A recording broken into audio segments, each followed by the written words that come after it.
நேயர்களே, ஆண்டவராகிய இயேசு கிறிஸ்துவின் இனிய நாமத்தில் உங்கள் ஒவ்வொருவருக்கும் எங்கள் அன்பின் வாழ்த்துக்கள். மீண்டும் வேதமே மனமகிழ்ச்சியில் இந்த வாரமும் உங்களை சந்திப்பதில் எங்களுக்கு மிகுந்த மகிழ்ச்சி. ஒவ்வொரு வாரமும் நம்ம வேதத்திலிருந்து சில காரியங்களை குறித்து நம்ம தியானித்து கொண்டிருக்கிறோம். இன்றைக்கும் நம்ம தியானிக்க போகிறோம். ஆண்டவர் பெரிய காரியங்களை செய்ய போகிறார். கடந்த வாரங்களில் நம்ம எசேக்கியேல் தீர்க்கதரிசன புத்தகத்திலிருந்து நம்ம தொடர்ந்து நம்ம தியானித்து கொண்டு வந்தோம்.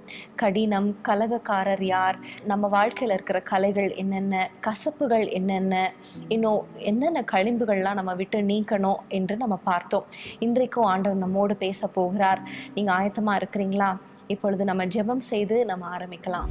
ஸ்தோத்திரம் ஆண்டவரே, இந்த நல்ல வேலைக்காக ஸ்தோத்திரம் அப்பா. இந்த சாயங்கால வேலையில் ஆண்டவரே உம்முடைய சமூகத்தில் நாங்கள் வந்து நிற்கிறோம். ஆண்டவரே, உம்முடைய வேதத்தை தியானிக்கும் பொழுது எங்களுடைய இருதயத்தின் கண்களை நீர் திறந்தருளும். நீர் எங்களோடு பேசும்படியாக நாங்கள் ஜெபிக்கிறோம். எங்களை தாழ்த்தி உங்கள் கையில் ஒப்பு கொடுக்கிறோம். கர்த்தருக்கு காத்திருக்கிறவர்களுக்கு கர்த்தர் நல்லவராக இருக்கிறார் என்று நாங்கள் வாசிக்கிறோமே.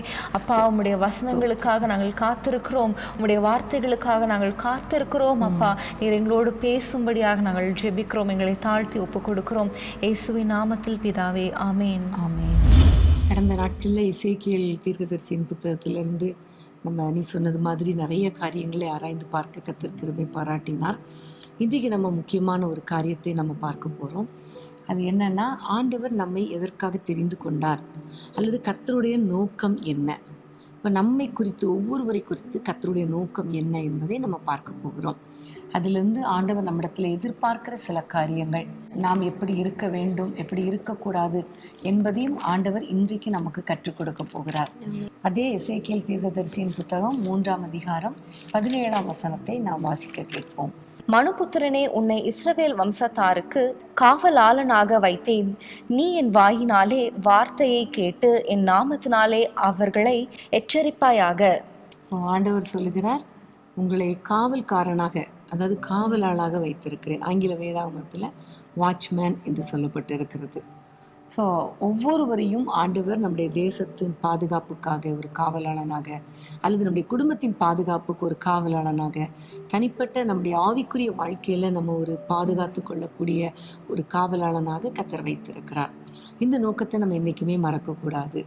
ஆமீன். காவல் அப்படின்னு சொல்லும்போது ஒரு ப்ரொடெக்ஷன் இல்லையா? பேட்ரிக் ஜோஷ்வா அங்கிள் சொல்லுவாங்க, நம்ம கேள்விப்பட்டிருக்கிறோம், ஜெபம் இல்லாத வீடு கூரை இல்லாத வீடுன்னு சொல்லுவாங்க. ஆனால் ஜெபம் இல்லாத வீடு 4 சுவர்கள், அதாவது ஒரு ப்ரொடெக்டிவ் வால் இல்லாத ஒரு வீடு. அதில் யார் வேணால் உள்ள வரலாம், யார் வேணால் வெளியில் போகலாம், சத்ரு ஈஸியாக உட்புகுதல் இருக்கும் அப்படிங்கிறத அவங்க சொல்லுவாங்க. ஸோ அதிலிருந்து நம்ம அண்டர்ஸ்டாண்ட் பண்ணிக்கிற காரியம், ஸோ ஜெபம் வந்து ஒரு முக்கியமான குடும்ப ஜெபம் இல்லைன்னா தனிப்பட்ட ஜெபம், இப்படிப்பட்ட ஜெபங்கள் ரொம்ப முக்கியம். ஒரு குடும்பத்தின் பாதுகாப்புக்காக, ஒரு குடும்பத்தின் பாதுகாப்புக்கு, ஒரு வீட்டின் பாதுகாப்புக்கு ஜெபம் ரொம்ப அவசியமாக இருக்கிறது. ஆமென். ஜெபத்தையே ஒரு வாட்ச்மேன்னு சொல்லலாம். பிசாசு எந்த விதத்தில் குடும்பங்களுக்குள்ள நுழையலான்னு வகை தேடி சுற்றி திரிந்து கொண்டு இருப்பான், எவனை விழுங்கலாமோ வென்று. ஆனால் ஜெபிக்கும் பொழுது, அது ஒரு நம்ம ஜெபிக்கும் பொழுது வாட்ச்மேன் மாதிரி நம்ம இருந்து நம்முடைய குடும்பத்தை பாதுகாக்க முடியும். அதாவது ஆண்டவர் முதல்ல நம்மை ஒரு நோக்கத்தோடு உலகத்தில் சிருஷ்டித்திருக்கிறார். எரேமியாவை குறித்து சொல்லும் பொழுது, தாயின் கருவில் உருவாகும் போதே உன்னை பெயர் சொல்லி அழைத்தேன், உன்னை ஜாதிகளுக்கு தீர்க்கதரிசியாக கட்டளையிட்டேன்னு சொல்கிறார். அதே மாதிரி எசேக்கியேலில் பார்க்கும் பொழுது, உன்னை நான் ஒரு காவலாளனாக வைத்திருக்கிறேன் என்று 3ஆம் அதிகாரத்தில் சொல்லிட்டு, 2ஆம் அதிகாரத்தில் இருந்தே நீ காவலாளனாக இருக்கணும்னா இந்த காரியங்கள்லாம் உன்னிடத்தில் இருக்கக்கூடாது என்று சொல்லி நிறைய காரியங்களை நம்ம விட்டு கர்த்தர் எடுத்து நம்மை பரிசுத்தப்படுத்தினார். கடந்த 3 எபிசோடில் நம்ம அதை குறித்து பார்த்தோம் இல்லையா? ஸோ இப்போ காவலாளனுடைய நோக்கம் என்ன என்பதை அறிந்து கொள்ளணும். அப்போ காவலாளன் அப்படின்னாலே நமக்கு தெரியும், காப்பாற்றுகிறவன். அதை தான் நம்ம முதல்ல சொன்னோம். ஜெபமாகிய அந்த ஒரு தூப வர்க்கத்தின் மூலமாக ஜனங்களை பாதுகாக்கணும். என்னாகமத்தில் ஜனங்கள் எல்லாரும் ஒரு வாதையினால் மரித்து போகும்பொழுது அங்கே மோசே சொல்வார், ஆரோனை நோக்கி தூப கலசத்தில் தூபத்தை போட்டு சீக்கிரமாய் கொண்டு வாங்க அப்படின்னு சொல்லுவாங்க. அதை அவர்கள் செய்யும் பொழுது அங்கே அந்த வாதை நிறுத்தப்பட்டது நம்ம பார்க்குறோம். ஆமென். அதில் ஒரு வேர்டு சொல்லப்பட்டிருக்கும், உயிரோடு இருக்கிறவர்களுக்கும் செத்தவர்களுக்கும் நடுவாக நின்றார்.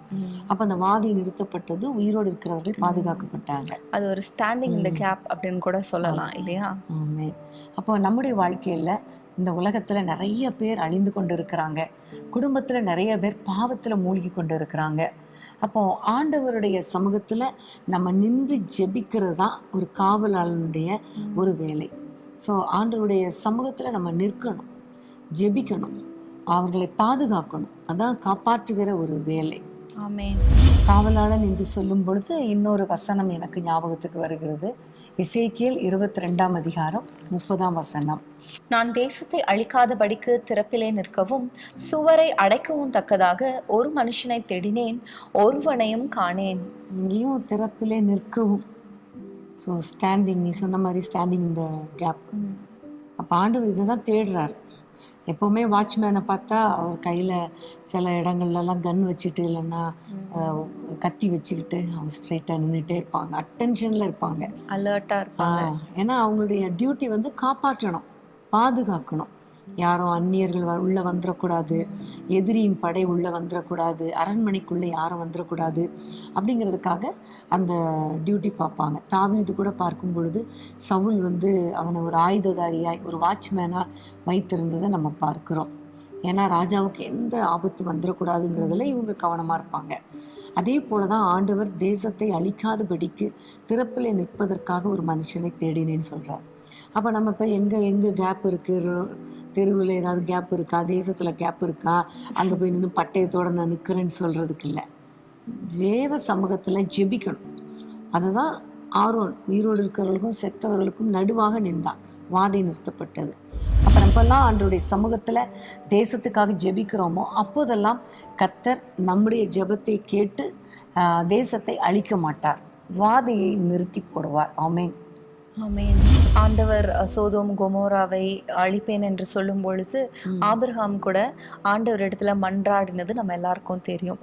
இன்னும் மொர்தெகாய் கூட ஒரு நல்ல காவலாளன் அப்படின்னு சொல்லலாம். அரண்மனை வாசல்லே இருந்து ராஜாவுக்கு என்ன ஆபத்து நேரிடுது என்பதை அவர் அறிந்து செயல்பட்டார். தன் குல மக்களுக்காக அங்கேயும் அவர் வந்து ஒரு காவலாளனாக செயல்பட்டது நம்ம எல்லாருக்கும் தெரியும். இன்னும் ஒரு சம்பவம் பார்க்கும்போது எசேக்கியேல் 28ஆம் அதிகாரம் 14ஆம் வசனம். எசேக்கியேல் 28:14. நீ காப்பாற்றுகிறதற்காக அபிஷேகம் பண்ணப்பட்ட கேரூப் தேவனுடைய பரிசுத்த பர்வதத்தில் உன்னை வைத்தேன், அக்கினிமயமான கற்களின் நடுவே உலாவினாய். இங்க பார்க்கிறோம், இந்த ஒரு கேருபை குறித்து ஆண்டவர் சொல்லுகிறார், நீ காப்பாற்றுவதற்காகவே அபிஷேகம் பண்ணப்பட்டவன். ஆனால் அதோடைய முடிவு பார்க்கும் பொழுது நீ காப்பாற்றலை, உன்னுடைய டியூட்டியை செய்யலை, அதனால நான் உன்னை கீழே விழ தள்ளிட்டேன்னு ஆண்டவர் சொல்லுகிறார். ஸோ ஒவ்வொருவருக்கும் ஒரு நோக்கத்தை கர்த்தர் வைத்திருக்கிறார்.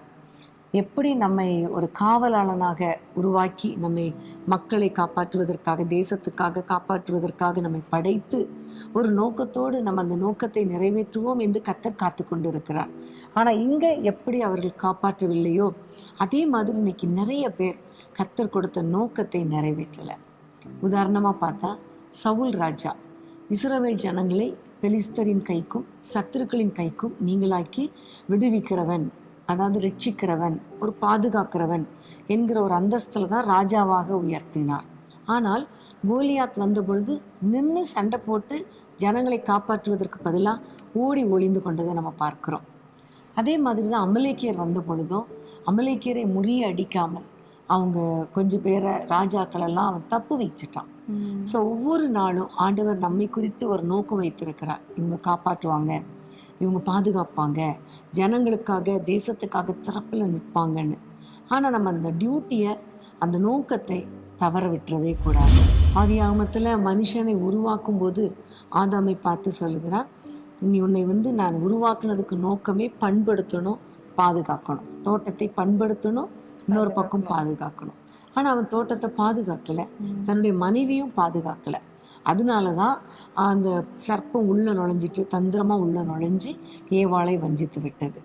ஸோ ஒவ்வொரு நாளும் ஜெபம் என்கிற ஒரு தூப வர்க்கத்தை நம்முடைய குடும்பத்துக்காக நம்ம ஏறெடுத்து கொண்டே இருக்கணும். ஒவ்வொரு நாளும் ஜெபிக்க ஜெபிக்க ஜெபிக்க கர்த்தர் நமக்கு ஒரு பாதுகாப்பை கொடுப்பார்.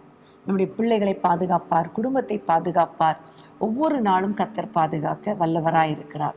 ஆமென். ஒரு ஊழியர் இப்படியாக சொன்னார், ஜெபம் செய்யாதவன் பாவம் செய்கிறான், பாவம் செய்கிறவன் ஜெபம் செய்ய மாட்டான் அப்படின்னு சொல்லி. உண்மையாகவே நம்மளுடைய ரட்சிப்பின் ஆடையை பாதுகாக்கிறது ரொம்ப முக்கியம் இல்லையா? ஸோ ஜெபிக்கும் பொழுது பாவம் செய்யாதபடிக்கு நம்முடைய ரட்சிப்பை பாதுகாத்து கொள்ள முடியும். அது ரொம்ப ரொம்ப இம்பார்ட்டன்ட். ஏன்னா நம்ம வந்து அல்டிமேட்லி இந்த உலகத்துல வாழ்ந்து நம்ம ஆண்டவருக்கு பிரியமாய் வாழ்ந்து ஆண்டவர் சமூகத்துல நம்ம வந்து கண்களை திறக்கணும் என்பதுதான் நம்மளுடைய கோல். ஸோ அந்த ரட்சிப்பின் ஆடை வஸ்திரத்தை நம்ம வந்து பாதுகாக்கணும். ஸோ அதற்கு ஜெபம் ரொம்ப முக்கியம். அதான் நீதிமொழிகள்ல சொல்லப்பட்டிருக்கும், எல்லா காவலோடும் உன் இருதயத்தை காத்துக்கொள், அதனிடத்திலிருந்து ஜீவ ஊற்று புறப்படும். வாயை காத்துக்கொள்ளணும், கண்ணை காத்துக்கொள்ளணும், உதடுகளை காத்துக்கொள்ளணும், இருதயத்தை காத்துக்கொள்ளணும். நாவுக்கு காவல் வையும் அப்படின்னு சொல்லி தாவீது சொல்லுவார் இல்லையா? அது ஒரு காவல். வேதத்திலே நிறைய தேவ மனிதர்கள் அவர்களுக்கு கொடுக்கப்பட்ட வேலையை தவறினாலும் அநேக தேவ மனிதர்கள் அந்த கொடுக்கப்பட்ட அந்த நோக்கத்தை நிறைவேற்றினார்கள். அதை பார்க்கும்பொழுது அந்த வரிசையில் ராகாப் தேவ மனிதர்கள் வேவு பார்க்க வந்த பொழுது அவர்களை பாதுகாத்தாள், சணல் தட்டைக்குள்ளே வைத்து பாதுகாத்தாள். இன்றைக்கோ நீங்கள் தேவ ஊழியர்களுக்காக ஜெபம் பண்ணுங்க. விசுவாசிகளுக்கு பாதுகாப்பு ரொம்ப தேவை. அவர்கள் பின்வாங்கி போய்விடக்கூடாது. பிசாசு பல விதங்களில் விசுவாசிகளை வஞ்சிக்க கூடாது. அதற்கு உங்களுடைய ஜெபம் தேவை. அடுத்ததாக பார்க்கும்பொழுது மோசேயின் தாய் தன்னுடைய குழந்தையை பார்வோனின் கைக்கு அவள் பாதுகாத்ததை பார்க்கிறோம். நதியில போடப்பட்டு எல்லா குழந்தைகளும் மரித்து போன சூழ்நிலையில தன்னுடைய பிள்ளையை அழகாய் நாணல் பெட்டிக்குள்ளே வைத்து அவள் பாதுகாத்ததை பார்க்கிறோம். உண்மையிலே உங்களுடைய வாழ்க்கையிலும் உங்கள் பிள்ளைகளுக்காக பெற்றோரே நீங்கள் ஜெபிக்கும் பொழுது உங்களுடைய பிள்ளைகளை நீங்கள் பாதுகாத்து கொள்ள முடியும். அதே போலதான் நோவாவும் கர்த்தருடைய வார்த்தையின்படி அந்த பேழையை கட்டி அவனோட கூட அவனும் அவனுடைய குடும்பமும் பாதுகாக்கப்பட்டதை நம்ம பார்க்கிறோம். ஸோ ஒவ்வொரு நாளும் ஆண்டவருடைய சமூகத்தில் நம்முடைய குடும்பத்துக்காக ஜெபிக்கும் பொழுது கர்த்தர் நம்முடைய குடும்பங்களை பாதுகாப்பார். அதே தான் இன்னும் நம்ம இந்த லிஸ்ட்டு நீண்டுகிட்டே போகும். இப்படியே நம்ம ஒவ்வொருத்தராக பார்த்தா இந்த லிஸ்ட் ரொம்ப பெருசாகிட்டே போகும். ஃபார் எக்ஸாம்பிள் மோசே வந்து இஸ்ரவேல் ஜனங்களுக்காக திறப்பின் வாசலில் நின்று அழுது ஜெபம் பண்ணான்னு நம்ம சங்கீதத்தில் பார்க்குறோம். அதே போல் எஸ்தர், ஏற்கனவே நீ சொன்னது போல் மொர்தெகாயும் எஸ்தரும் யூத மக்களுக்காக ஜெபித்து பாதுகாத்து கொண்டாங்க.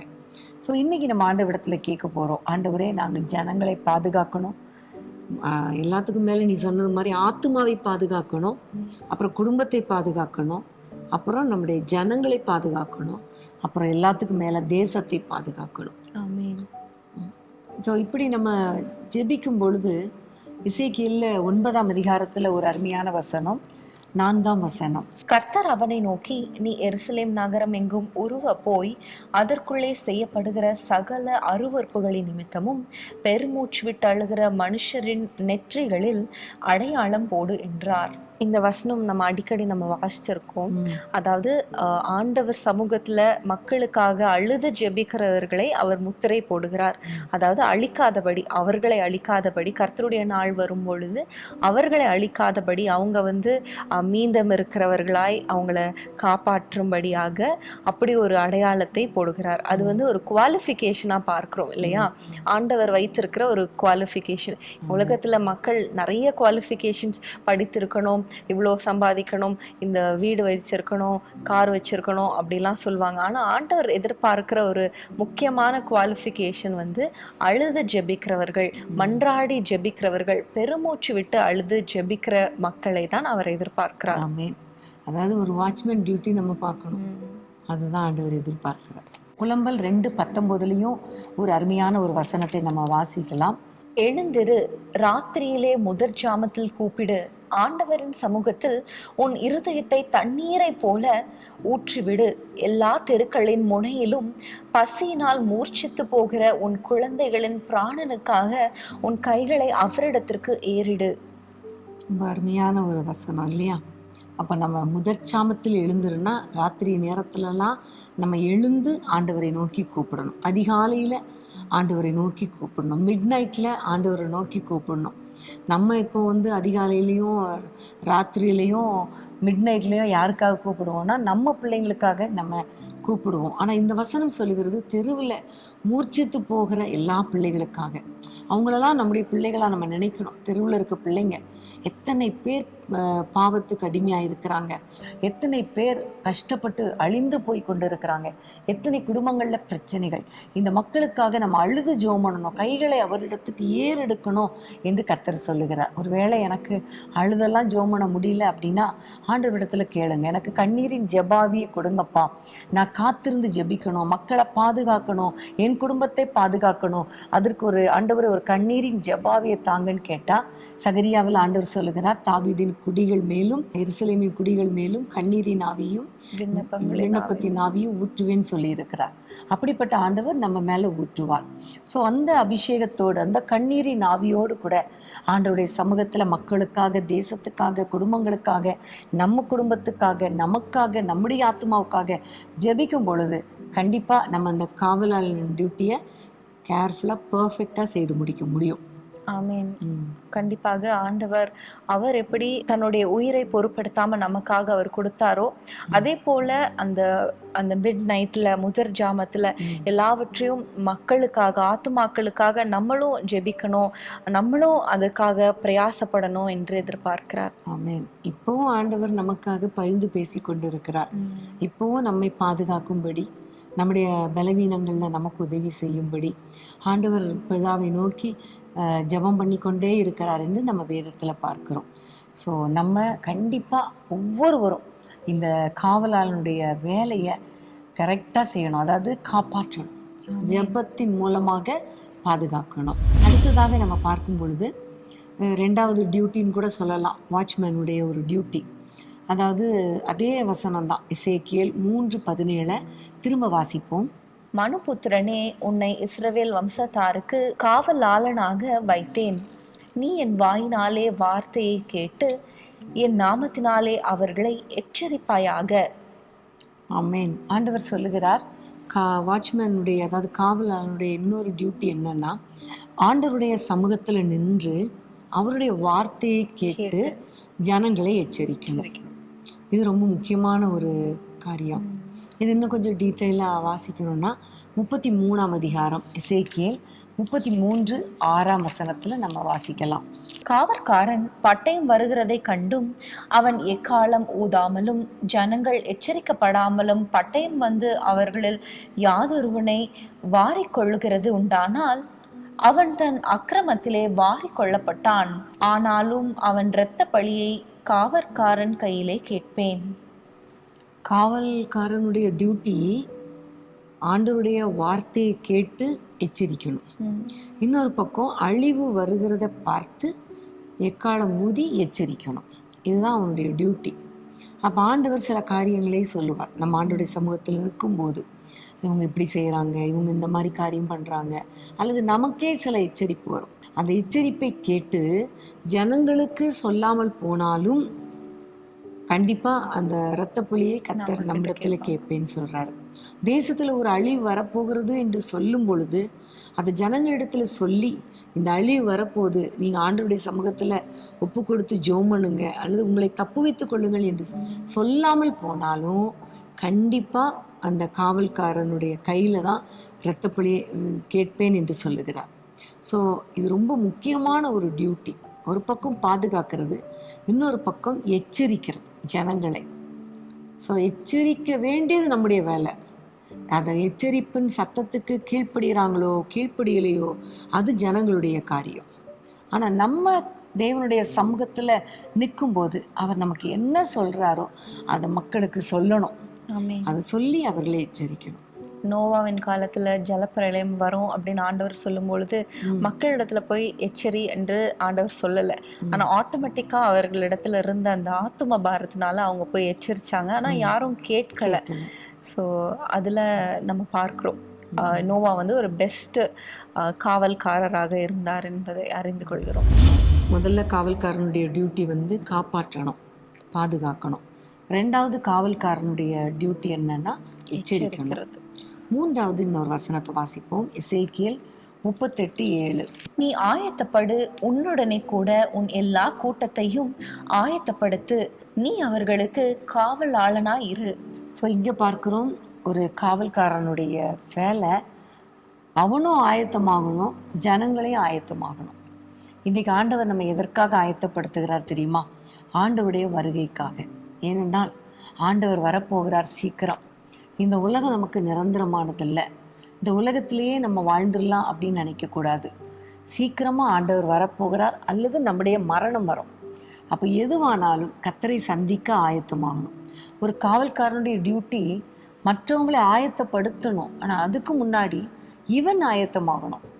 ஒரு யுத்தம் வருது அல்லது ஒரு காரியம் நடக்குதுன்னா இவன் முதல்ல பட்டயத்தை கையில் எடுத்துருக்கணும். அதுக்குரிய யுத்தத்துக்குரிய ஆயத்தங்கள் எல்லாம் செஞ்சு அந்த ட்ரெஸ் எல்லாம் அணிந்து கொண்டு இருந்தாதான் அதுக்கப்புறம் ஜனங்களை சீக்கிரமாக கிளம்புங்க, ரெடி ஆகுங்கன்னு சொல்ல முடியும் இல்லையா? அதே மாதிரி தான். ஸோ எப்படி நம்ம ஆயத்தப்படுத்தி கொள்வது? அப்போ நம்மளை ஆயத்தப்படுத்தணும்னா நம்ம பரிசுத்தம் உள்ளவர்களாக இருக்கணும், கரைத்திரையற்றவர்களாக இருக்கணும், அப்புறம் வசனத்தில் நிறைந்திருக்கணும், வசனத்துக்கு கீழ்ப்படியணும், ஜெப வாழ்க்கையில் நம்ம இருக்கணும். ஏனென்றால் லூக்காவில் ஆண்டவர் சொல்லும் பொழுது, ஆகையால் மனுஷகுமாரன் வரும்பொழுது இவைகளுக்கெல்லாம் தப்பி அவருக்கு முன்பாக நிற்க பாத்திரவானாக இருக்கும்படி ஜெபம் பண்ணி விழித்திருங்கள் என்று சொல்லியிருக்கிறார். ஸோ வருகைக்கு ஆயத்தமாகும்படி விழித்திருக்கணும், நம்மை பரிசுத்தமாய் காத்து கொள்ளணும், அவருடைய வசனத்துக்கு கீழ்ப்படியணும். எல்லாவற்றுக்கும் மேலாக அபிஷேகத்தில் நிரம்பி இருக்கணும். அதாவது எண்ணெய் அபிஷேகத்துக்கு அடையாளமாக இருக்கிறது. ஸோ மனுஷகுமாரன் எப்போ வருவார்னு தெரியாது. 25ஆம் அதிகாரம் மத்தேயுவில் சொல்லப்பட்டு இருக்கிறது. அப்போ எண்ணெயோடு கூட நம்ம ஆயத்தமாக இருக்கணும். அதே வேளையில் நம்மோடு கூட சேர்ந்த ஜனங்களை நம்ம ஆயத்தப்படுத்தணும். சும்மா அப்படியே ஜாலியாக சந்தோஷமாக இருந்துட்டு போகிறதுக்காக இல்லை. ஒரு நாள் வரும்பொழுது ஆண்டவருடைய சமூகத்தில் காணப்பட வேண்டும் என்பதற்காக சுவிசேஷத்தை சொல்லி அவர் எப்போ வருவாரோ அதுக்கு முன்பாக நம்ம ஆயத்தமாக இருக்கணும்னு சொல்லி ஒரு கூட்டத்தை நம் தேவனுக்காக ஆயத்தப்படுத்தணும். இதுதான் காவலாளனுடைய முக்கியமான டியூட்டிஸ்.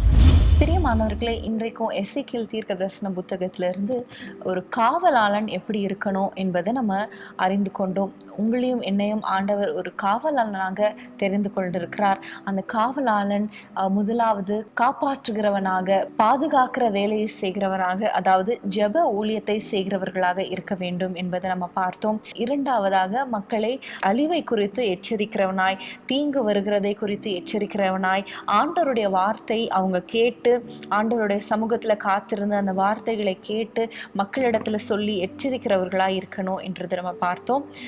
மூன்றாவதாக நம்ம பார்த்தோம், ஆண்டவருடைய வருகைக்கு நாம் மாத்திரம் ஆயத்தப்படுகிறவர்களாக இல்லாம நம்மளோடு கூட மற்றவர்களையும் ஆயத்தப்படுத்துகிற அந்த காவலாளனாக இருக்கணும் என்று நம்ம பார்த்தோம். காவலாளன் என்று சொல்லும்போது எப்பவுமே அலர்ட்டா, எப்பவுமே காஷியஸா தூங்கி வடிஞ்சிட்டு அப்படி இருக்கிறவங்களா இல்லை, எப்பொழுதும் விழித்திருக்கிறவர்களா இருக்கணும், ஜாக்கிரதை உள்ளவர்களா இருக்கணும். நம்மளுக்கு எல்லாருக்கும் தெரியும். ஸோ அப்படிதான் உங்களையும் என்னையும் அழைத்திருக்கிறார், தெரிந்திருக்கிறார் என்பதை நம்ம இன்னைக்கு புரிந்து கொண்டோம். தொடர்ந்து நம்ம வேதத்தை தியானிக்கலாம். அதற்கு முன்பதாக ஒரு சிறிய இடைவேளை.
ஒரு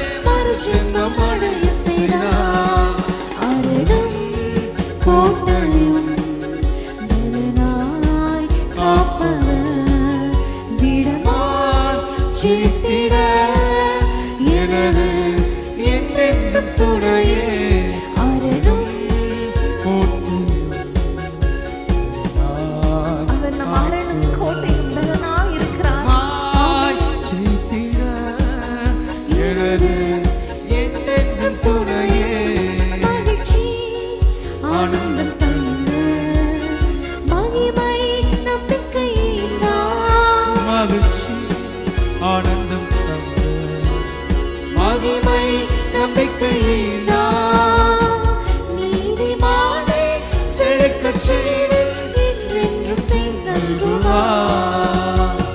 நீதிமானை செழிக்கச் செய்து என்றென்றும் தேன் நல்குவார். அருளும் கோட்டையும் திடனாய் காப்பவர், திடமாய் செய்திட எனது என்றென்றும் துணையே. அருளும் கோட்டையும் திடனாய் காப்பவர், செய்திட எனது என்றென்றும் துணையே. மதிலை தாண்டி உம்மா சிறைக்குள் பாய்வே, அம்மா மதிலை தாண்டி உம்மா சிறைக்குள் பாய்வே, உம்மா மதிலை தாண்டி உம்மா சிறைக்குள் பாய்வே, உம்மா மதிலை தாண்டி உம்மா சிறைக்குள் பாய்வே. எடுத்து நின்று ஜெயமே அடைவே என்றென்றும் துணை செய்கிறார்.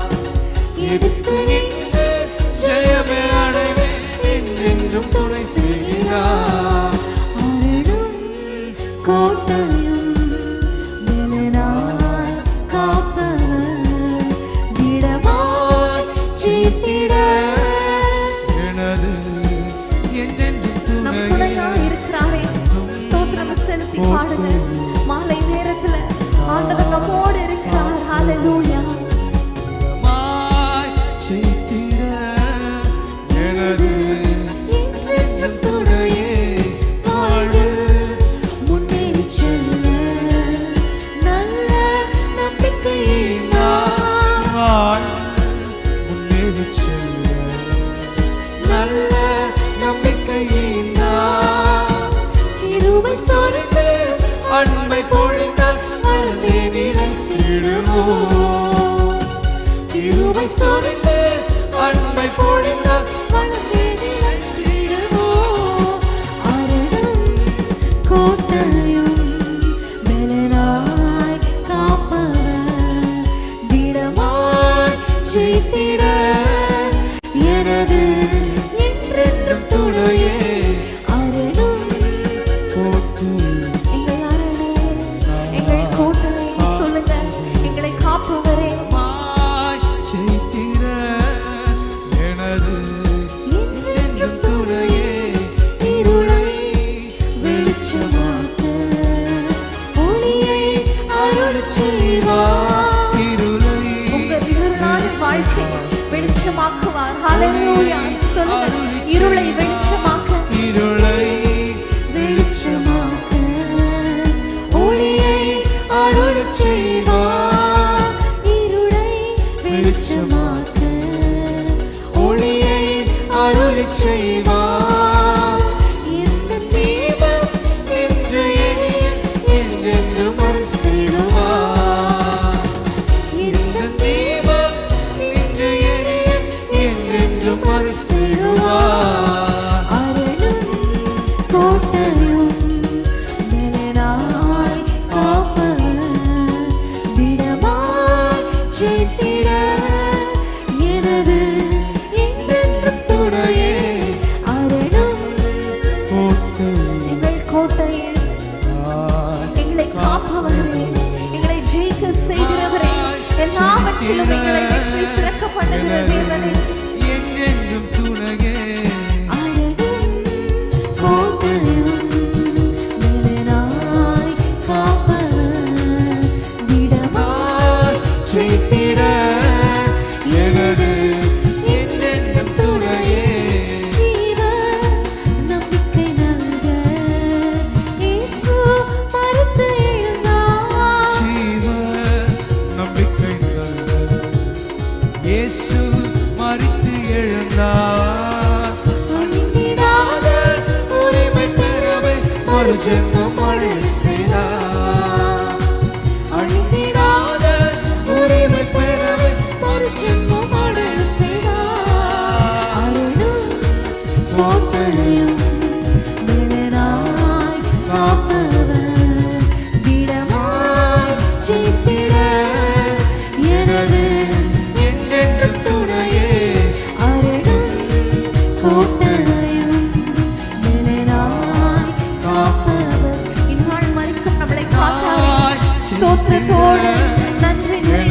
சுவாசத்தோடு பாடுங்கள். என்றென்றும் துணையே மகிழ்ச்சி ஆனந்தம் தந்த மகிமை நம்பிக்கையினால் மகிழ்ச்சி ஆனந்தம் தந்த மகிமை நம்பிக்கையினால் நீதிமானை செழிக்கச் செய்து என்றென்றும் செல்லுவார்.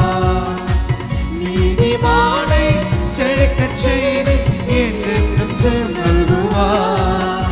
அரணும் கோட்டையும் நிழலாய் காப்பவர் திடமாய் சீட்டிட எனது என்றென்றும் துணையே அரணும்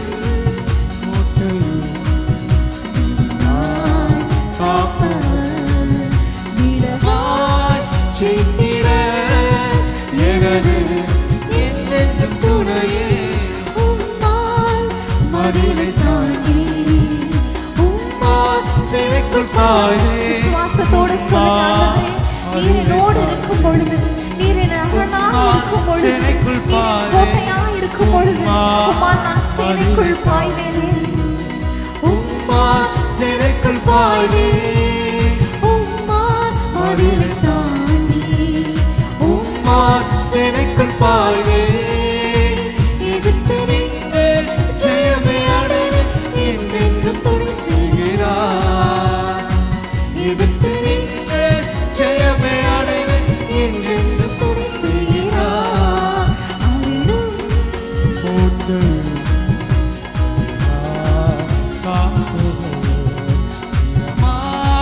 சீட்டிட எனது என்றென்றும் துணையே அரணும் கோட்டையும் நிழலாய் காப்பவர் திடமாய் செய்திட எனது என்றென்றும் துணையே வாழ்வில் முன்னேறிச் செல்ல நல்ல நம்பிக்கையினால் வாழ்வில் முன்னேறி செல்ல நல்ல நம்பிக்கையினால் கிருபை சொரிந்து அன்பை பொழிந்தால் வளர்ந்தே நிலைத்திடுவோம். கிருபை சொரிந்து அன்பை பொழிந்தால் வளர்ந்தே நிலைத்திடுவோம். கிருபை சொரிந்து அன்பை ஒவ்வொரு நாளும் பொழிந்தால் கிருபை வளர்ந்தே தந்தாரே. ஒவ்வொரு நாளும் கிருபையாய் நடத்தினாரே. கிருபை சொரிந்து அன்பை பொழிந்தால் வளர்ந்தே நிலைத்திடுவோம். அரணும் கோட்டையும் நிழலாய் காப்பவர் திடமாய் செய்திட எனது என்றென்றும் துணையே அரணும் கோட்டையும் எங்கள் கோட்டையே, எங்கள் அரணே, எங்கள் திடமே.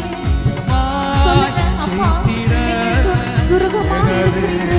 என்றென்றும் துணையே இருளை வெளிச்சமாக்க ஒளியை அருள் செய்வார். இருளை வெளிச்சமாக்கும் எங்கள் வாழ்க்கையின் ஒளியை ஒளியை சொல்லுங்க. அருளி செய்வார்.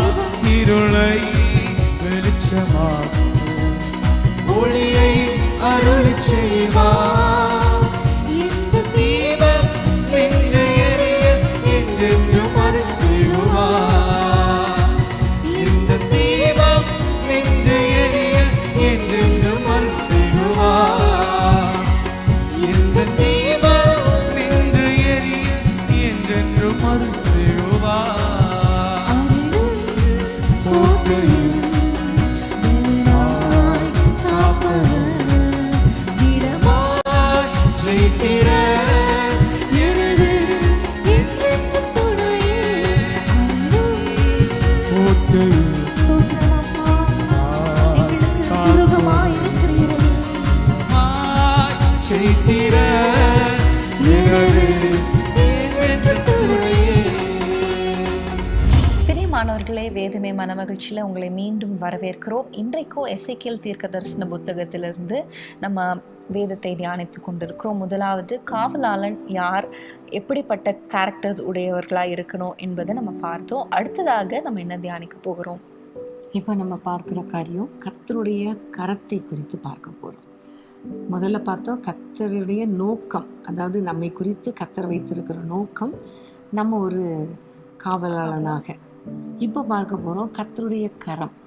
கர்த்தருடைய கரம் நம்மை நடத்தணும், கர்த்தருடைய கரத்துக்கு நம்ம அர்ப்பணிக்கணும், கர்த்தருடைய வழிநடத்துதலுக்கு நம்ம அர்ப்பணிக்கணும். அதை குறித்து நம்ம சில காரியங்களை நம்ம பார்க்க போகிறோம். இதை குறித்து நம்ம எசேக்கியேல் 3ஆம் அதிகாரம் 14ஆம் வசனத்தில் நம்ம வாசிக்கிறோம்.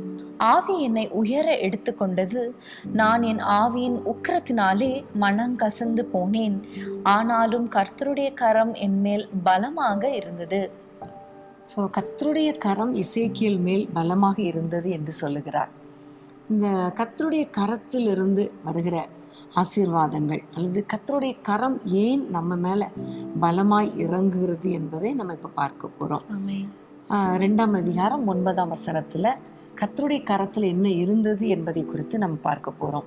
அப்பொழுது இதோ என்னிடத்திற்கு நீட்டப்பட்ட ஒரு கையை கண்டேன், அந்த கையிலே ஒரு புஸ்தக சுருள் இருந்தது. 3ஆம் அதிகாரம் 1 வசனத்தையும் வாசிப்போம். பின்பு அவர் என்னை நோக்கி, மனுபுத்திரனே, நீ காண்கிறதை புசி, இந்த சுருளை நீ புசித்து இஸ்ரவேல் சந்ததியாரிடத்தில் போய் அவர்களோடே பேசு என்றார். ஆமென். அப்போ ஆண்டவருடைய கரத்துல ஒரு புஸ்தகம் இருக்கிறதை பார்க்கிறோம். அதை கொடுக்கிறார் எசேக்கியேல் தீர்க்கதரிசிக்கு கொடுத்து, நீ இதை புசித்து ஆண்டவர் உனக்கு என்ன சொல்றாரோ அதை இஸ்ரவேல் புத்திரருக்கு சொல் என்று சொல்லுகிறார். ஸோ இதிலிருந்து நம்ம அறிந்து கொள்கிற காரியம், ஆண்டவருடைய கரத்திலிருந்து நம்ம வார்த்தையை பெற்றுக்கொள்ளணும். பைபிள் மெடிடேஷனை குறிக்கிறது. எரேமியா தீர்க்கதரிசியும் பார்த்து சொல்லுவார், உன்னை ஒரு தீர்க்கதரிசியாக வைத்திருக்கிறேன் என்று சொல்லிட்டு, உன் வாயில என் வார்த்தையை வைத்தேன், என் வார்த்தையை கொண்டு ஜனங்களை எச்சரிப்பாயாக என்று சொல்லுவார். ஸோ ஒவ்வொரு நாளும் பைபிளை வாசிக்க வாசிக்க வாசிக்க கர்த்தருடைய கரத்திலிருந்து அந்த வார்த்தைகளை பெற்று அதை புசிக்க புசிக்க உட்கொள்ள நமக்குள்ளே ஒரு பலன் வரும். தேவனுடைய வார்த்தைகளை நம்ம கேட்டு அதை மற்றவர்களுக்கு சொல்லும் பொழுது ஜனங்கள் மத்தியில் ஒரு பெரிய மாற்றத்தை கர்த்தர் உண்டாக்குவார். அதற்காக தான் நம்ம பைபிள் மெடிடேட் பண்ணணும். நம்முடைய வாழ்க்கையிலையும் பெரிய மாற்றம் உண்டாகும்.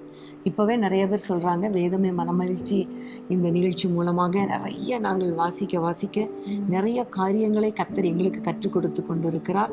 அது மாத்திரமல்ல, பைபிள் வாசிக்கணும், தியானிக்கணும், மெடிடேட் பண்ணணும் அப்படிங்கிற ஒரு ஆவல் எங்களுக்குள்ளே வந்திருக்கிறதுன்னு சொல்கிறாங்க. ஸோ கர்த்தருடைய கரத்திலிருந்து வருகிற அந்த வார்த்தைகள் ரொம்ப முக்கியமானது நம்முடைய வாழ்க்கைக்கு. அடுத்ததாக நம்ம பார்க்க போகிறோம் 3ஆம் அதிகாரம் 22ஆம் வசனம். அவ்விடத்திலே கர்த்தருடைய கரம் என் மேல் அமர்ந்தது, அவர், நீ எழுந்திருந்து பள்ளத்தாக்குக்கு புறப்பட்டு போ, அங்கே உன்னுடனே பேசுவேன் என்றார். அதைத் தொடர்ந்து 24ஆம் வசனத்தை வாசிப்போம். உடனே ஆவி எனக்குள்ளே புகுந்து என்னை காலூன்றி நிற்கும்படி செய்தது. அப்பொழுது அவர் என்னுடனே பேசி, நீ போய் உன் வீட்டுக்குள்ளே உன்னை அடைத்து கொண்டிரு.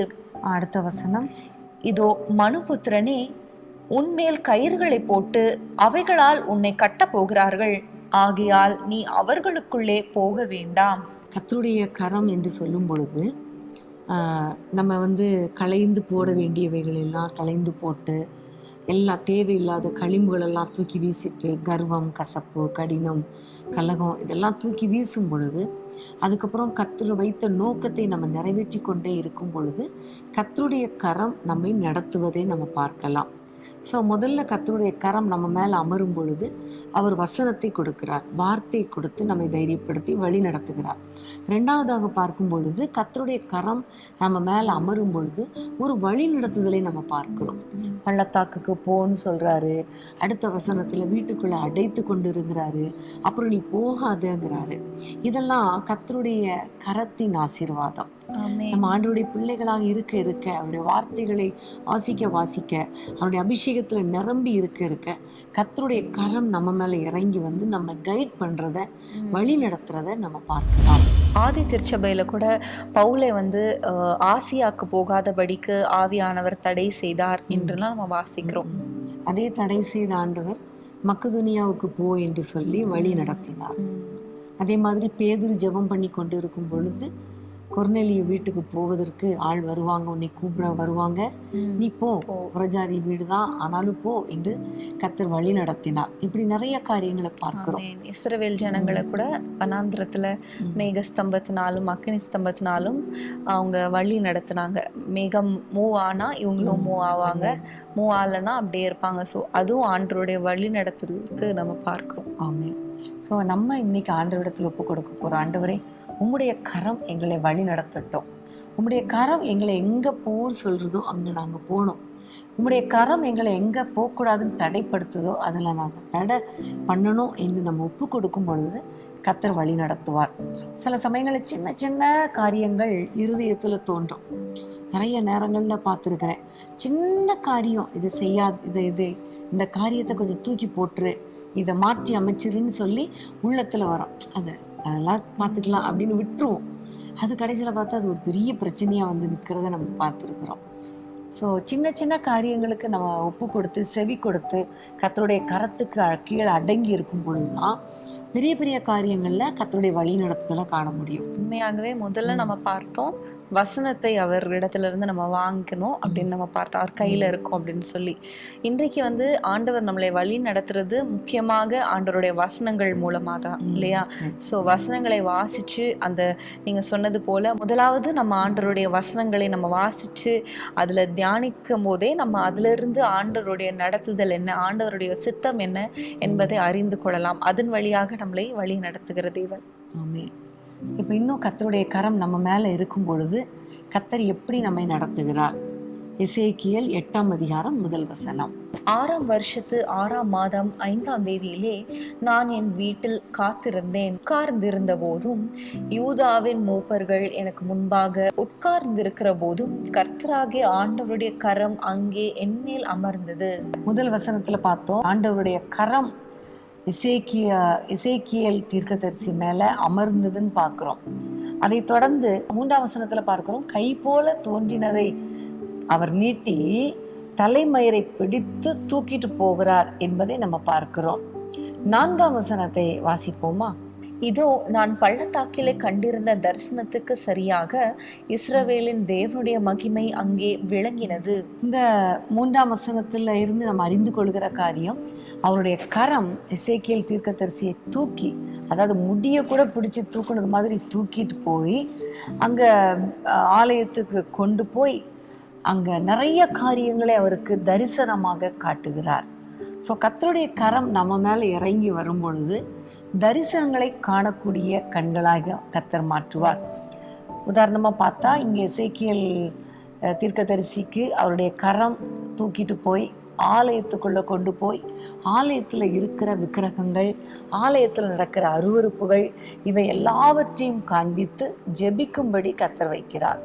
ஸோ நிறைய நேரங்களில் ஆண்டவரிடத்தில் நம்ம கேட்கணும், ஆண்டவரே உலகத்தில் என்னென்ன பிரச்சனைகள் நடக்குது எனக்கு காட்டுங்க அப்படின்னு கேட்கும் பொழுது கர்த்தருடைய கரம் உங்களை நடத்துவது மாத்திரமல்ல, உங்களுக்கு தரிசனங்களை காண்பிக்கும்.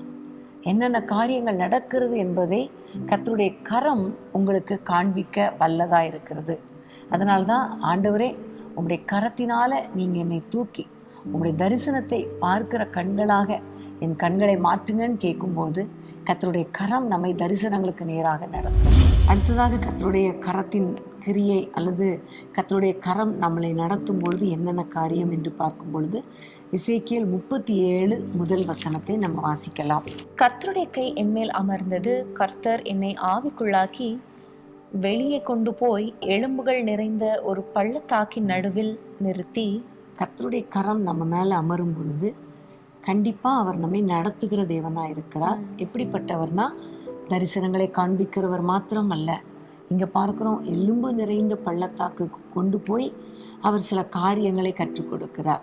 எசேக்கியேல் தீர்க்கதரிசி மூலமாக சில காரியங்களை செய்ய வேண்டும் என்று கர்த்தர் இந்த இடத்துல நடத்துகிறதை பார்க்கிறோம். ஆண்டவர் கேட்கிறார், கரத்தினால கொண்டு போய் அங்கே நிறுத்திட்டு இந்த எலும்புகள் உயிரடையுமான்னு கேட்ட பொழுது நமக்கு தெரிந்த சம்பவம் தான், ஆண்டவரே உமக்கு தெரியும் என்று சொன்ன பொழுது, மனுபுத்திரனே நான் ஆவியை ஊற்றுவேன், நீ தீர்க்க தரிசனம் உடை, அப்பொழுது இந்த எலும்புகள் உயிரடையும் என்று சொன்னார். அதே போல ஆவியை ஆண்டவர் அனுப்பினார். எசேக்கியா தீர்க்க தரிசனம் சொன்னார். அந்த எலும்புகள் எல்லாம் ஒன்றுக்கு ஒன்றோடு இணைந்து உயிரடைந்து மகா பெரிய சேனையாய் நின்றது என்று நம்ம பார்க்கிறோம். ஸோ கர்த்தருடைய கரம் எசேக்கியேல் தீர்க்கதரிசியை நடத்தின பொழுது ஒரு பெரிய காரியத்தை கர்த்தர் செய்தார். முடியாத காரியம், இதெல்லாம் முடியவே முடியாது, இது எப்படி நடக்கும் அப்படிங்கிற மாதிரி. ஆனால் கர்த்தர் அதை முடித்து கொடுத்தார். உலர்ந்த எலும்புகள் உயிரடைவது என்பது முடியாத காரியம். ஆனால் கர்த்தருடைய கரம் நடத்தினா கண்டிப்பா உயிரடையும். அதை தான் குறித்து பார்க்கும் பொழுது 11ஆம் வசனத்துல இஸ்ரவேல் புத்திரர் தான் இந்த உலர்ந்த எலும்புகள். அவங்க சொல்றாங்க, இதோ எங்களுடைய எலும்புகள் உலர்ந்து போயிற்று, எங்களுடைய நம்பிக்கை அற்று போயிற்று, நாங்கள் அறுப்புண்டு போகிறோம் என்று சொல்லுகிறாங்க. ஆனா கர்த்தர் நடத்தும் பொழுது, கர்த்தர் வார்த்தையை கொடுத்து கரத்தினால் நடத்தும் பொழுது அந்த நம்பிக்கையற்று போன சூழ்நிலையில கூட ஒரு நம்பிக்கை வரும். அறுப்புண்டு போகிற சூழ்நிலை வந்தால் கூட நிமிர்ந்து நிற்க முடியும். ஆமென். உங்களுடைய வாழ்க்கையில கூட கர்த்தருடைய கரம் செயல்பட உங்களை ஒப்பு கொடுக்கும் பொழுது அந்த சூழ்நிலைகள் வித்தியாசமா இருந்தாலும், முடியாத சூழ்நிலையா இருந்தாலும், கடினமான சூழ்நிலையா இருந்தாலும், எதிர்மறையான சூழ்நிலையா இருந்தாலும், நம்பிக்கையற்ற சூழ்நிலையா இருந்தாலும் கர்த்தர் அற்புதங்களை செய்வார். உங்களை நிற்க வைப்பார். உங்களுடைய நம்பிக்கை உலர்ந்து போனாலும் மீண்டும் உயிரடையும்படி கர்த்தர் செய்வார். ஒரு பெரிய சேனையாய் நிற்க வைத்து உங்களை ஆசீர்வதிப்பார். ஆமென். பெரிய மாணவர்களே, இன்னும் ஆண்டவருடைய கரம் என்ன செய்யும் என்று பார்க்கும் பொழுது எசேக்கியேல் 47:3 நம்ம இதை வாசிக்கலாம். அந்த புருஷன் தமது கையில் நூலை பிடித்து கொண்டு கிழக்கே புறப்படுகையில் 1000 முழம் அளந்து என்னை தண்ணீரை கடக்க பண்ணினார். தண்ணீர் கணுக்கால் அளவாய் இருந்தது. இந்த வசனத்துல பார்க்கிறோம், ஆண்டவர் நம்மை தண்ணீர் அண்டையில் நடத்துகிறார் என்பதை நம்ம பார்க்கிறோம். தண்ணீர் அபிஷேகத்திற்கு அடையாளமா இருக்கிறது நம்ம எல்லாருக்கும் தெரியும். இதுல நம்ம தொடர்ந்து வாசிக்கும் பொழுது முதல்ல கணுக்கால் அளவு அந்த தண்ணீர் அண்டை கொண்டு போறாரு. கணுக்கால் அளவுன்னு சொல்லும்போது கரையோரத்துல இருக்கிற ஒரு அனுபவம், ரட்சிப்புக்குள்ள வருகிற அந்த ஆரம்ப அனுபவத்தை குறிக்கிறது. அதை தொடர்ந்து ஆண்டவர் முழங்கால் அளவுக்கு நேராக எசேக்கியேல் தீர்க்கதரிசியை நடத்தினதை பார்க்கிறோம். ஸோ முழங்கால் அளவு என்று சொல்லும்பொழுது ஒரு ஜெப வாழ்க்கைக்கு அடையாளமாக இருக்கிறது. ஆவியில நிரம்பி ஜெபிக்கிற ஒரு அடையாளமாக இருக்கிறது. இன்னும் கொஞ்சம் ஆண்டவர் எசேக்கியேல் தீர்க்கதரிசியை அழைத்து கொண்டு போய் அந்த தண்ணீர்களுக்குள்ளே அழகாய் கொண்டு போகிறார். அது இடுப்பளவு இருக்கிறது. இடுப்பு என்று சொல்லும் பொழுதே இடுப்புல சத்தியம் என்னும் அறையை கட்டினவர்களா என்று சொல்லப்பட்டிருக்கிறது. ஸோ வேதத்தின் மகத்துவங்களுக்குள்ளே கர்த்தர் நடத்துகிற அந்த காரியத்தை குறிக்கிறது. இன்னும் கொஞ்சம் கர்த்தர் நடத்துகிறார், கரம் பிடித்து நடத்துகிறார், அழைத்து கொண்டு போகிறார் அந்த தண்ணீர்ல. அதாவது அபிஷேகத்தின் ஆழங்களுக்குள்ள கர்த்தர் கொண்டு போகிறத பார்க்கிறோம். கடைசியா கொண்டு போகும் பொழுது அது நீச்சல் ஆழமாய் மாறுகிறது. நீச்சல் ஆழம் அப்படின்னு சொல்லும் பொழுது கணுக்கால் அளவுல இருக்கும் போதும், இடுப்பளவு இருக்கும் போதும், முழங்கால் அளவு இருக்கும் போதும் கால் தரையில தான் நிற்கும். ஆனால் நீச்சல் ஆழம் போகும் பொழுது கால் தரையை விட்டு மேலே போய் விடுகிறது. இது எதை குறிக்கிறது? ஆவியில நிரம்பி ஜெபிக்க ஜெபிக்க, ஆவியானவருக்கு விட்டு கொடுக்க என் சித்தம் அல்ல எல்லாம் உம்முடைய சித்தம் என்று சொல்லி கம்ப்ளீட்டா ஆண்டவரிடத்துல சரணடைகிற, அவரை சார்ந்து கொள்கிற ஒரு அனுபவத்தை குறிக்கிறது. தரை என்று சொல்லும் பொழுது உலகத்தை குறிக்கிறது. உலக ஆசாபாசங்கள், சிற்றின்பங்கள் இவை எல்லாவற்றையும் விட்டுட்டு ஆவியானவரோடு இணைந்து வாழ்கிற அந்த அனுபவத்தை குறிக்கிறது. பிரியமானவர்களே, லூக்கா 5ஆம் அதிகாரத்துல ஆண்டவர் சொன்னார், நீங்கள் ஆழத்துல போய் படகை போடுங்கள், வலையை போடுங்கள், நிறைய மீன்களை பிடிப்பீர்கள் என்று சொன்னார் இல்லையா? அப்போ கர்த்தருடைய கரம் நம்மை அப்படியே கொஞ்சம் கொஞ்சமா நடத்தி நடத்தி நடத்தி அபிஷேகத்தின் ஆழங்களுக்குள்ள கொண்டு போகும் பொழுது மீன்களை பிடிக்கிறது போல ஆத்துமாக்களை தேவன் பக்கம் திருப்புகிறவர்களாக கர்த்தர் நம்மை மாற்றுவார். இதுதான் நம்ம தொடர்ந்து வாசிக்கும் பொழுது அந்த நதியின் 2 பக்கத்துலையும் கர்த்தர் நடத்தும் பொழுது நிறைய மரங்கள் இருக்கிறதை காண்பிக்கிறார். அது ஆரோக்கியத்துக்கு அடையாளமாக இருக்கிறது, செழிப்பாக இருக்கிறது. தண்ணி பாயிற இடமெல்லாம் ஆரோக்கியப்பட்டு பிழைக்கும் என்று சொல்லப்பட்டு இருக்கிறது. ஸோ நமக்குள்ள இந்த நதி ஓடும் பொழுது, அபிஷேகத்துக்குள்ள நம்மை நடத்தும் பொழுது, நம்ம எங்கெல்லாம் போகிறோமோ அங்கே ஆரோக்கியம் இருக்கும், நம்ம எங்கெல்லாம் போகிறோமோ செழிப்பு இருக்கும், நம்ம எங்கெல்லாம் போகிறோமோ மக்கள் பிழைப்பார்கள், நம்ம எங்கெல்லாம் போகிறோமோ தொடர்ந்து பார்த்தா மீன்களை பிடிப்பார்கள் என்று சொல்லப்பட்டு இருக்கிறது. ஆத்தும அறுவடையை குறிக்கிறது. ஸோ இன்னும் நம்ம தொடர்ந்து நம்ம அடுத்த பக்கத்துலலாம் பார்த்தோன்னா ஒவ்வொரு மாதத்துலேயும் புது புது கனிகளை கொடுக்கிற மரங்கள் இருந்தது. அதனுடைய இலைகள் வந்து அவிழ்தம், அதாவது ஔஷதம், மெடிசின் உரியது என்று சொல்லப்பட்டிருக்கிறது. ஸோ கனிகள் என்று சொல்லும்பொழுது ஆவியின் கனிகள். அபிஷேகத்தின் ஆழத்துக்குள்ளே போக போக போக போக நம்ம மூலமாக மற்றவங்க ஆசீர்வதிக்கப்படுவாங்க. நம்மக்கிட்ட இருந்து ஆவிக்குரிய கனிகள் வெளிப்படும். ஆமென். ஸோ இதுக்கு மூல காரணம் கர்த்தருடைய கரம் நம்ம மேலே அமரணும், கர்த்தருடைய கரம் நம்மை நடத்தணும், கர்த்தருடைய கரத்துக்கு நம்ம கீழ்ப்படியணும். இந்த மாதிரி கர்த்தருடைய கரத்துக்கு அடங்கி இருக்கும் பொழுதுதான் ஏற்ற காலத்தில் கர்த்தர் நம்மை உயர்த்துவார். இவ்வளோ ஒரு அருமையான ஆவிக்குரிய வாழ்க்கைக்கு நேராக நடத்துவார். மற்றவர்களுக்கு பிரயோஜனமாய் கர்த்தர் நம்மை நடத்துவார். உண்மையாகவே இந்த ஆழங்களை குறித்து தியானிக்கிறது ரொம்ப ஆச்சரியமா இருக்கிறது. ஒவ்வொரு நாளும் கர்த்தருடைய கரம் என்னை நடத்துங்கப்பா, அபிஷேகத்தின் ஆழங்களுக்குள்ளே கொண்டு போங்கப்பா நம்ம ஜெபிக்கும் போது கர்த்தர் அப்படியே நம்மை நடத்துவார். கர்த்தருடைய கரத்துக்கு கீழ்ப்படியணும். கர்த்தருடைய கரம் என்ன சொல்லுதோ அதுக்கு நம்ம கீழ்ப்படியணும். அவர் இழுத்துட்டு போனோம், தலையை பிடிச்சி தூக்கிட்டு போனார்னா அதுக்கும் நம்ம ஒப்பு கொடுக்கணும். சில சமயங்களில் தலையை பிடிச்சி தூக்குறது வலிக்கும், சில சமயங்களில் கர்த்தர் சில காரியங்களை செய்யும்போது வலிக்கும். ஆனால் அதோடைய முடிவு ஆசீர்வாதமாக இருக்கும். பிரியமானவர்களே, இன்றைக்கோ நம்ம அநேக காரியங்களை நம்ம கற்றுக்கொண்டோம். முதலாவது, கர்த்தர் நம்மை காவலாளனாக வைத்திருக்கிறார் என்பதை நம்ம புரிந்து கொண்டோம். காவலாளன் என்ன செய்ய வேண்டும் என்று பார்க்கும் பொழுது ஒரு பாதுகாப்பின் ஊழியத்தை, காப்பாற்றுகிற ஊழியத்தை செய்யணும். இரண்டாவதாக ஒரு எச்சரிப்பின் ஊழியத்தை செய்ய வேண்டும். மூன்றாவதாக தான் மாத்திரம் ஆயத்தப்படாமல் தன் கூட மற்ற எல்லாரையும் ஆயத்தப்படுத்துகிற ஒரு ஊழியத்தையும் செய்யணும் காவலாளன் என்பதை நம்ம அறிந்து கொண்டோம்.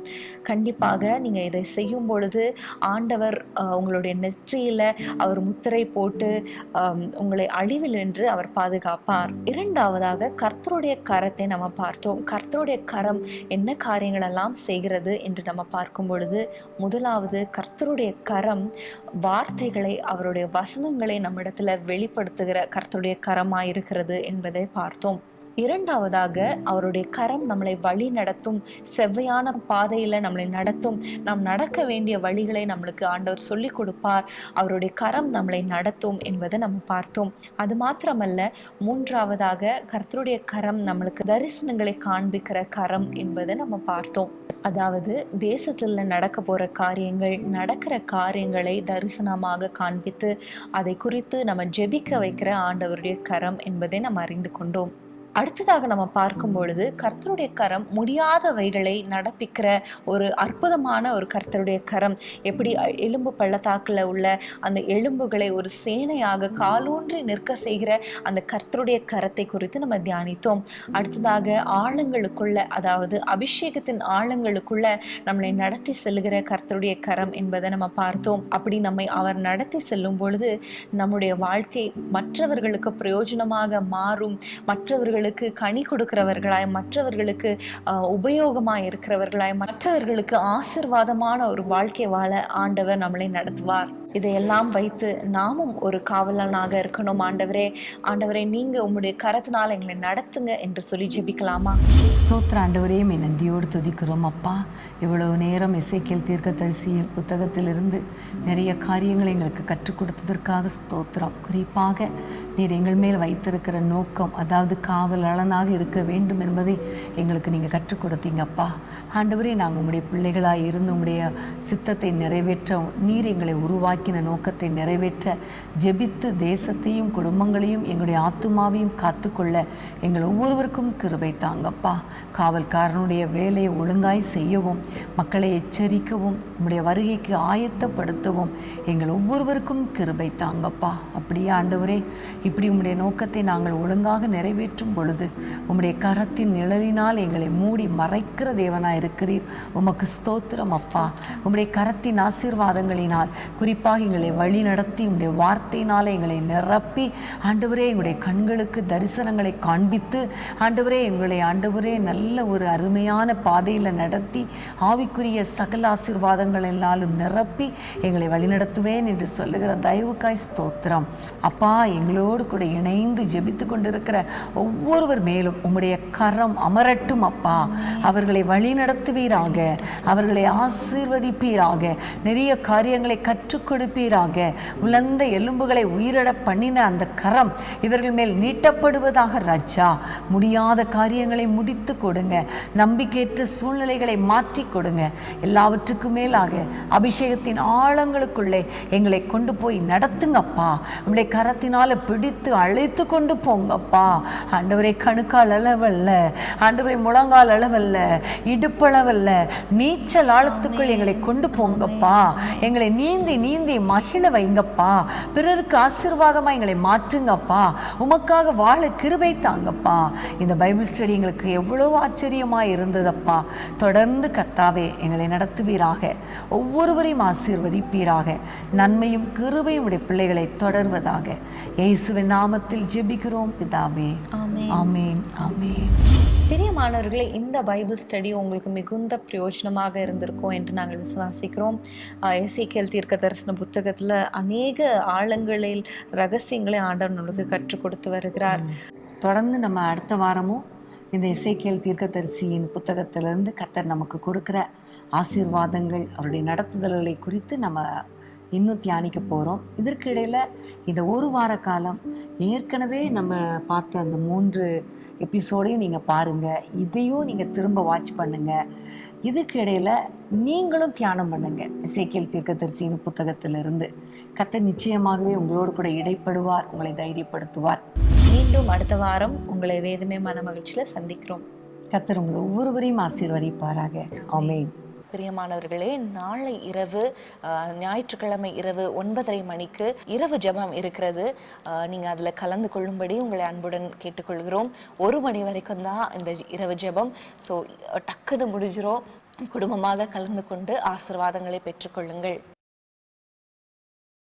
அன்பான தேவனுடைய பிள்ளைகளே, இச்செய்தி உங்களுக்கு மிகுந்த ஆசீர்வாதமாக இருந்ததென்று நாங்கள் நம்புகிறோம். தொடர்ந்து எங்கள் செய்திகளை கேட்டு கர்த்தருக்குள் ஆசீர்வதிக்கப்பட ஜீசஸ் மீட்ஸ் மினிஸ்ட்ரீஸ் என்கிற எங்கள் யூடியூப் சேனலை சப்ஸ்கிரைப் செய்யுங்கள்.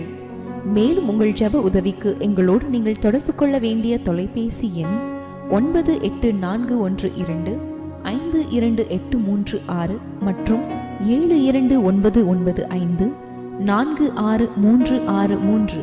Email gpsrobinson@hotmail.com. கர்த்தர் உங்களை ஆசீர்வதிப்பாராக.